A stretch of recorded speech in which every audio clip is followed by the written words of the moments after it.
Hello, everybody. Welcome to the Thursday Quick Step.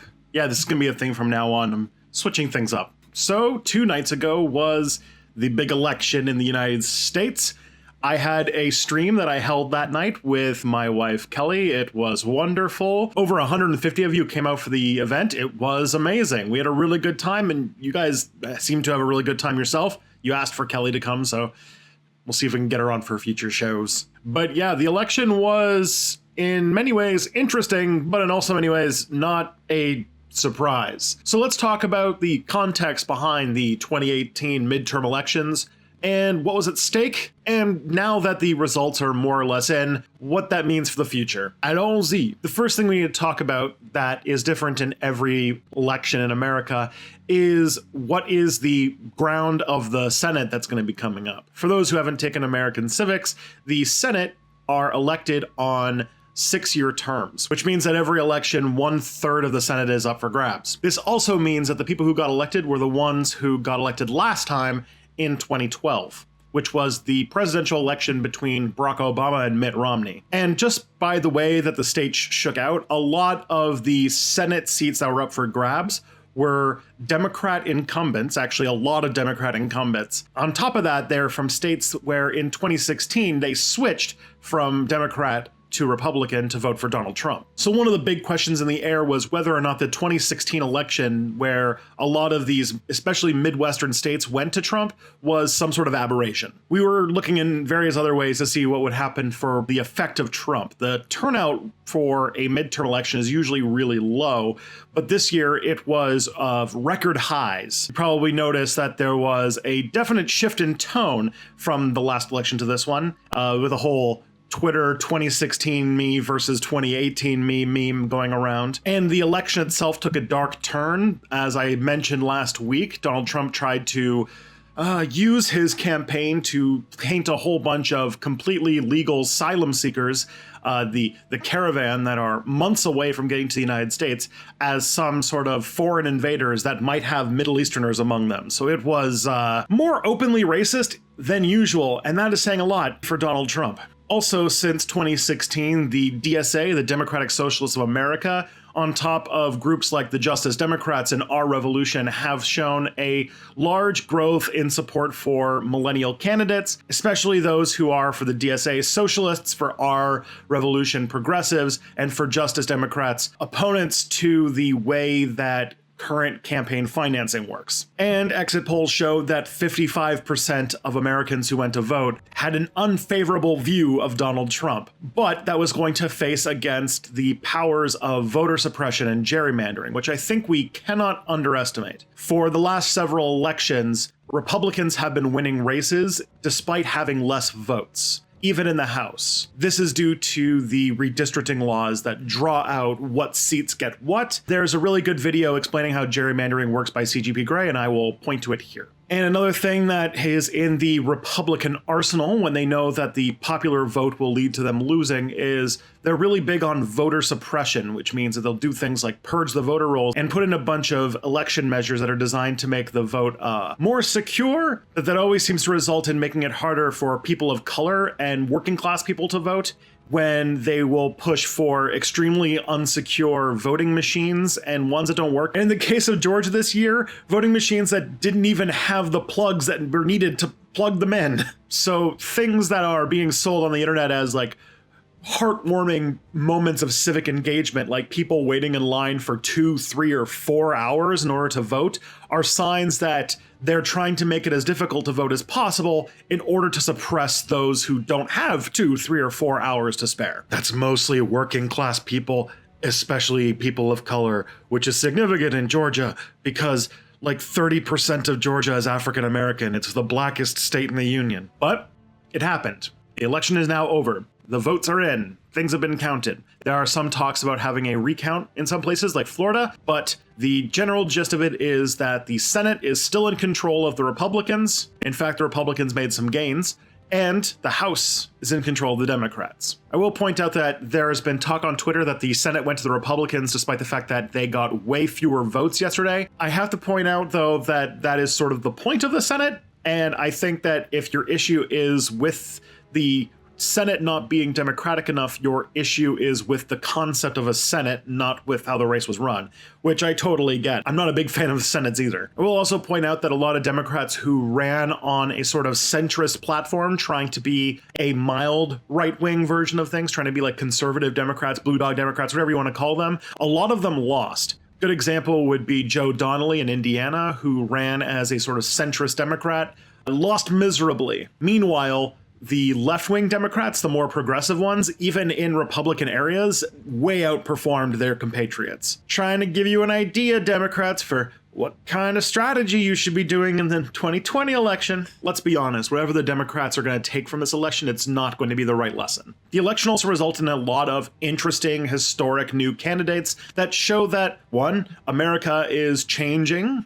demographically, but on top of that, the United States is, at least slowly, and only really in the Democratic Party, making it easier for people from different walks of life to run for office and win. So I'm going to run through a few of these, and I think you should be excited about them. The first is Ayanna Pressley, who is the first Black woman to get elected to Congress in Massachusetts. The other one, this is a pretty big deal for me and made me very excited. In New York's 14th District, Alexandra Ocasio-Cortez was the victorious, by not even a slim margin, new congresswoman from there. First of all, she comes from the support of the Democratic Socialists of America, which shows that there's a pretty big political sea change happening as more and more millennials and Gen Z people are going to the polls. She is also, though, the youngest woman ever elected to Congress, being 29 years old and born in the year 1989. She's younger than me. Also, AOC is just awesome and probably a darling of many of you out in left internet right now. We should also give a shout out to Jared Polis, who's the first openly gay governor ever elected over in Colorado. Also the first Jew ever elected in Colorado. Also a shout out to Sharice Davids and Deborah Holland, the first two Native American women to ever get elected to Congress. Both happened this election. Rashida Tlaib and Ilhan Omar are actually the first two Muslim women to ever get elected to Congress. This is also a new record for top amount of women elected. It looks like about 98 women are going to the House of Representatives, which is about 22% of the House. That's still very, very low figures, guessing how they're 51% of the US population, but it's at least better. Veronica Escobar and Sylvia Garcia also made the history books for being the first two Latinx women to get elected to Congress in Texas, which just shows how things are changing in Texas. On that note, in Texas, the Senate race between Beto O'Rourke and Ted Cruz was very, very close, showing that the long-term forecast that a lot of political theorists were thinking that Texas is close to becoming a purple state due to demographic shifts might be happening. But unfortunately, the Lovecraftian horror that is Ted Cruz is still in power. The last person I want to congratulate is Johanna Hayes, who is the first African-American woman to get elected to Congress in Connecticut. So what's the next 2 years going to look like? Well, there's a Democratic House and a Republican Senate, which means there's probably not going to be a whole lot of bills getting passed. Let's be honest, the Democrats are probably going to fold all the time, so there's probably still going to get a little bit passed, but maybe just some of the less egregious stuff. There's been some talk that there's going to be an investigation, and if that goes through, which, we'll see, and that shows some real results, you might see the House pushing for an impeachment hearing of Donald Trump. But with a Republican Senate, that's not going to go super far. Let's be honest, for the most part, the Democrats will suck. However, that could change. There is at least a Twitter-based campaign to get Barbara Lee to become the Speaker of the House. Barbara Lee, you might know as the Congresswoman who was the only person to vote against the use of authorization of force after 9/11. Which makes her an American hero as far as I'm concerned, and she would be a great Speaker of the House. But let's be honest, the right-wing Democrat Nancy Pelosi is fairly likely to become Speaker of the House again, which means the Democrats are more than likely going to suck. However, there are new voices. I am sure I'm not alone to hear AOC being an active congresswoman and watch her tear shit up from the Congress floor. And she's not the only new voice. There are several new progressives who will be going to Congress now after this election, and that makes me at least a little bit optimistic that there's going to be at least a constituency of socialists and progressives that are going to speak up and at least maybe break lines with the Democratic consensus. That consensus being give Trump whatever he wants but complain about it. It's a new guard. and also a lot more millennials in Congress, which makes me very happy. Also, I'm recording this the day after the election. We also have to think about the next election, because in America, election season for the next election starts basically the day after it's over, and the next one we have to look forward to is 2020, which is going to be another presidential election, and we have to think about the current context and how it's going to look for 2020. If things are going to go in any way close to the 2016 election, which, God forbid, I think is actually going to be even worse, but the first announcements of who was going to run for president began as soon as May of 2015, which means that we're about 7 months away from seeing the first people declaring their run for presidency of the United States. While there is maybe a slight chance that people who are mad at Trump and the Republican Party are going to launch a primary challenge, I very highly doubt it. Conservatives value loyalty and party cohesion way more than Democrats, so I imagine that their sort of authoritarian bow to authority instinct that comes out of being conservative is not going to result in a major challenge of Donald Trump getting the nomination for president again. The Democratic primaries are an entire other game.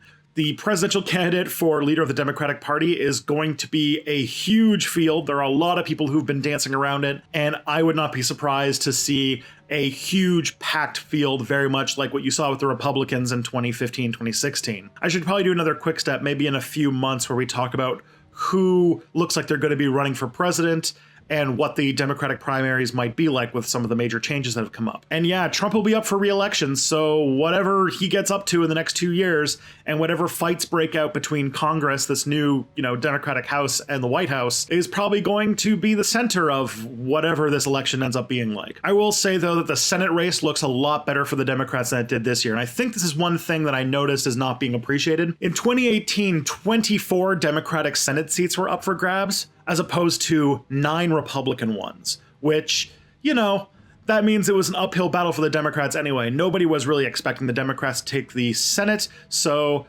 don't be too bummed out about that, Twitter. But in 2020, the tables are turned a little bit.